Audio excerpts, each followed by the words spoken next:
ሰላም ወደ ቻናላችን ተከታታዮች እንኳን ወደ ቻናላችን በደህና መጣችሁ። ዛሬ ይዘንላችሁ የቀረብነው ከታላቅ የእምነት አባቶች መካከል አንዱ የሆነውን በክርስትና ውስጥ ትልቅ አሻራ ያሳረፈውን ሐዋርያው ጳውሎስን የሚመለከት ታሪክ ነው። ስሙ በመጀመሪያ ሳውል ይባል ነበር። ይህ ሰው እንዴት ከቤተ ክርስቲያን አሳዳጅነት ወደ ታላቅ ሐዋርያነት እንደተለወጠ አብረን እንመለከታለን። እስከ መጨረሻው አብራችሁ እንድትቆዩ በአክብሮት እንጋብዛለን።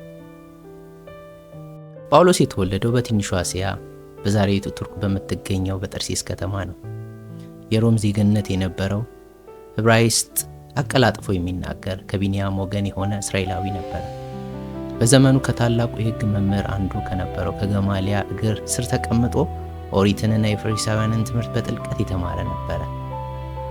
በዚህም የተነሳ ለአባቶች ሕግና ሥርዓት እጅግ ቀናተኛ ከመሆኑ የተነሳ የክርስትና ተከታዮችን እንደ መናፍቅ በመቁጠር ክርስትናን ከምድረ ገጽ ለማጥፋት ተነስቶ ነበረ። የሐዋርያት ሥራ መጽሐፍ እንደሚነግረን ሳውል የእግዚአብሔርን ቤተክርስቲያን ያሳድ ነበር። ወደ ቤቶች እየገባ ወንዶችንም ሴቶችንም እየጎተተ ወደ ወህኒ ያስገባ ነበረ። እንዲያውም የመጀመሪያው ሰማዕት እስጢፋኖስ በድንጋይ ተወግሮ ሲገደል ሳውል በዚህ ድርጊት ተስማምቶ ልብሳቸውን ይጠብቅ ነበረ። በዚህ ሳያበቃ በኢየሩሳሌም ያሉትን አማኞች መበተን አልበቃ ብሎት በደማስቆ ከሚገኙ ክርስቲያኖችን ለማሰርና ለመቅጣት ከሊቀ ካህናቱ የፍቃድ ደብዳቤ ይዞ ወደ ደማስቆ ይጓዝ ጀመረ። ነገር ግን በጉዞ ላይ ወደ ደማስቆ ከተማ ሲቀርብ ድንገት ከሰማይ ብርሃን በዙሪያው አበራ። ብርሃኑም እጅግ የበረታ ከመሆኑ የተነሳ በምድር ላይ ወደቀ። በዚህም ጊዜ ሳኦል ሳኦል ስለምን ታሳድደኛለህ የሚለውን ድምፅ ሰማ። እርሱም ጌታ ሆይ አንተ ማን ነህ ብሎ ጠየቀው። ድምፁም አንተ የምታሳድደኝ እኔ የናዝሬቱ ኢየሱስ ነኝ አለው። ይህ ክስተት የሳኦልን ሕይወት ሙሉ በሙሉ የቀየረ ታላቅ መለኮታዊ ጣልቃ ገብነት ነበር። አብረውትም የነበሩ ሰዎች ድምፁን ቢሰሙትም ማንንም አላዩም ነበር። ሳኦል ከምድር በተነሳ ጊዜ ዓይኖቹ ቢከፍትም ምንም ሊያይ አልቻለም። ሰዎቹም እጁን ይዘውት እየመሩት ወደ ደማስቆ አስገቡት። ለ3 ቀን ያህል ሳያይ ሳይበላና ሳይጠጣ ቆየ። በደማስቆ ሐናንያ የሚባል አንድ ደቀ መዝሙር ነበር። ጌታም በራእይ ተገልጦለት ወደ ሳኦል እንዲሄድ ዓይኖቹንም እንዲያበራለት አዘዘው። ሐናንያ መጀመሪያ ላይ ሳኦል በቤተ ክርስቲያን ላይ ያደረሰውን ግፍ በማሰብ ቢፈራም ጌታ ይህ ሰው በአሕዛብና በነገሥታት በእስራኤል ልጆች ፊትም ስሜን ይሸከም ዘንድ ለእኔ የተመረጠ ዕቃ ነው፣ ሂድ ብሎት አበረታታው። ሐናንያንም ሄዶ እጁን በላዩ ላይ ሲጭን ወዲያውኑ ዓይኖቹ እንደ ቅርፊት ያለ ነገር ወደቀና ማየት ቻለ። ወዲያውኑም ተነስቶ ተጠመቀ። ከዚያ ቅጽበት ጀምሮ ሳኦል በሚለው ስሙ ምትክ ጳውሎስ ተብሎ መጠራት ጀመረ። ወዲያውኑም በምኩራቦች እየዞረ ኢየሱስ እርሱ የእግዚአብሔር ልጅ እንደሆነ መስበክ ጀመረ። ይህንን የሰሙ ሁሉ ተገረሙ። ይህ በኢየሩሳሌም የዚህን ስም የሚጠሩትን ያጠፋ አልነበረምን? ከእነርሱንስ አስሮ ወደ ካህናት አለቆች ይወስድ ዘንድ የመጡ አይደለምን? ይሉ ነበረ። ከዚህ በኋላ ጳውሎስ ሕይወቱ ሙሉ ለሙሉ ለወንጌል አገልግሎት ተሰጠ።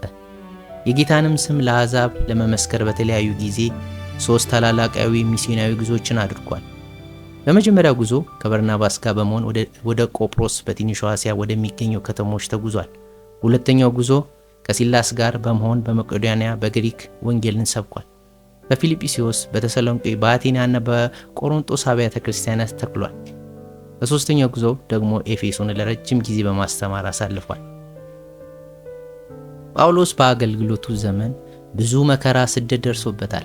ብዙ ጊዜ ተደብድቧል፣ በድንጋይ ተወግሯል፣ ታስሯል፣ በመርከብ ተሰባብሮ በባህር ላይ ለቀናት ቆይቷል። ነገር ግን ይህ ሁሉ መከራ ከክርስቶስ ፍቅር ሊለየው አልቻለም። ይልቁንም በክርስቶስ ሁሉንም እችላለሁ እያለ አገልግሎትን በጽናት ቀጠለ።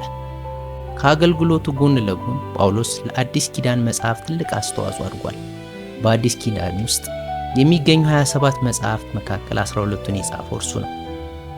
እነዚህ መልእክቶች በተለያዩ አብያተ ክርስቲያናት ግለሰቦች የተጻፉ ሲሆኑ ዛሬ ድረስ ለክርስቲያኖች እንደ ታላቅ መንፈሳዊ ትምህርት ምንጭ ያገለግላሉ።